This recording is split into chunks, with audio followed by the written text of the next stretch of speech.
Kaczmarek, they say never go back in life in football, but he's there for his second stint, 20 years on from his first period as Lechia Gdansk manager, and they're looking good and looking bright. But can they keep hold of Traore? I suppose that will be key. I mean, Traore seems to be an engineer for the side. He has, however, there's some other players that step up tonight. I mean, Machaj, the player we highlighted before the match. Well, you highlighted, Robert. Let's give no, you the credit. we did it as a team. I mean, he scored the opener. Then Ricardinho finishing amazing, cross from Traore. So I think there are some other positives. Well, the very humble Robert Blaszczak saying, and we highlighted him, but he came into the studio earlier on before we went on air and said, I want to highlight Machaj, sorry. And right on cue, he scores the opening goal, doesn't he? In the 8th minute, let's see that he was given the luxury of about 300 yards of space here, bizarrely by the home defence. Well, explain this one from Thomas Heito, the home team's coach. I wish I could. It's just incredible how much space can you give someone in such an early stage of the game. Why all these players are congregated in the middle of the pitch where there's no one on the wing to stop Machaj. Solid finish though, wasn't it? Because he expects him to go to the keeper's left and he just sort of switches and cuts it inside the near post. That's why I think he was waiting for the keeper to make that balance move to one side, so he used that near post. And we looked at half-time, we said 1-0, Jagiellonia pushing hard, dominating possession, dominating chances, but we just fancy Gdansk on the break, as we've seen them do it already 2 times before today, seal it late on, and it was Abdulrazak Traore, usually you see him in the goal-scoring fashion here, the creator for the goal, and it was Ricardinho, a young Brazilian midfielder, to convert. Polonia-esque, wasn't it? Yeah. The way they call it. And he just judged the bounce beautifully, didn't he? Ricardinho waited for the cross, just come up for the bounce and hit it beautifully, and it was a wonderful goal. We watched that goal in the build-up, Abdulrazak Traore. It was the lovely wing play and a sort of cross that just tantalising for Ricardinho to tap in. But this is the type of football Lechia always enjoy. I mean, just to create space. I mean, just to create the space by running into the defence, and then a lovely cross. I mean, you just see this like almost like a chip. It's still good technique. You've seen players blast it over from that. To keep it down. Just bounces. For the record, Ricardinho, he was the top scorer of the Pierwsza Liga, so the first division, the second tier in Polish football. So he knows how to find the net. Good signing by Kaczmarek then. I think he can show more than he has shown so far anyway. Abdulrazak Traore out of contract in this winter, which could be a problem because he offers them something very powerful and penetrative on the counter-attack, which is the way they're sort of tactically playing it at the moment. Well, I can hardly imagine Lechia being able to replace Traore with equally good player if he is to leave.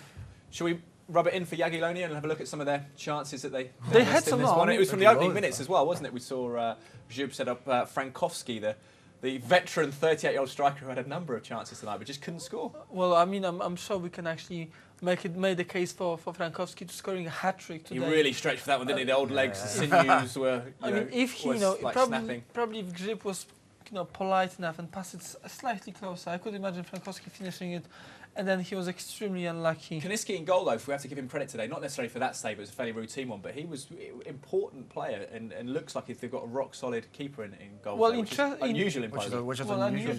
Especially for Kaniecki, he's 24 and he hasn't really played that much of the league football in his career. This is his only second league match for Lechia. In the past, he played for Widzew Łódź, but he was understudy to other goalkeepers like Maciej Mielcarz, who committed so many crimes against the goalkeeping industry over the last few weeks. Let's have a look at more Jagiellonia chances, and I think we could probably see Frankowski maybe against the bar. A dishevelled chap, but a predator in his day. Just stretching there again. It's a good effort from the body position that he's in. Well, it's a great cross from Kupisz, and again Frankowski beat the goalkeeper and then just lacked maybe just a few centimeters. Did well though to get it on contact. I thought it was a good and we've got Frankowski rising again, and he's a diminutive guy. He's not tall, but he hits the bar late on, 88th minute. That was the 69th, and then 20 minutes later he does exactly the same thing again. You wonder whether the defender just did enough to put him off, or at least got a deflection maybe on it. But it's difficult. It's still, I mean, for the 30-year-old striker, it's a great hit. I mean, just imagine what would happen if they scored here. The last few seconds of the match probably would be extremely immense. The issue for them is going to be scoring. We've got an effort from range, I believe, now to show from Jagiellonia, but mostly it's Frankowski, and you wonder whether they can really get him into position enough times to score enough goals. Well, he was injured, wasn't he, for 3 weeks of the season? I don't think they scored a goal in that period. So when he's out, they really are extremely weak. Well, let's look at another Jagiellonia pressure because they poured it on. I mean, the attempts were frightening, weren't they? And this keeper looking solid in goal for Lechia Gdansk.